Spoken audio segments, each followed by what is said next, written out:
আমি আপনাদের সঙ্গে শেয়ার করব তেলাপিয়া মাছ দিয়ে শিম আলু কুমড়োর বড়ি একটা রান্না, গ্রাম একটা রান্না। নিয়েছি আলু, মাছ ভাজা করছি, কুমড়োর বড়িটা ভেজে নিয়েছি,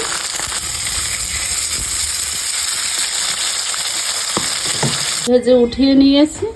তেল গরম হয়ে গিয়েছে, পেঁয়াজ বাটা দিয়ে দিলাম, পেঁয়াজ আর রসুন একসঙ্গে বাটা, লবণ দিয়ে দিলাম, হলুদ দিয়ে দিলাম, কেটে রাখা টমেটো দিয়ে দিলাম,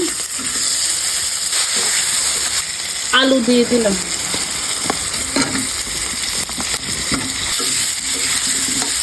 এখন কেটে রাখা শিম দিয়ে দিলাম, ঢেকে দিলাম, জিরা আর গোলমরিচ বাটাটা দিয়ে দিলাম, কাঁচামরিচ দিয়ে দিলাম, জল দিয়ে দিলাম, সিদ্ধ ঢেকে দিলাম। এখন ভেজে রাখা কুমড়োর বড়ি দিয়ে দিলাম।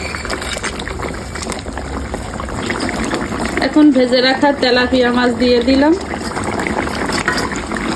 আমার তো পছন্দের একটা মাছ, আপনাদের কার কার পছন্দ অবশ্যই জানাবেন। তেলাপিয়া মাছ দিয়ে শিম আলু টমেটো কুমড়োর বড়ি দিয়ে একটা রান্না।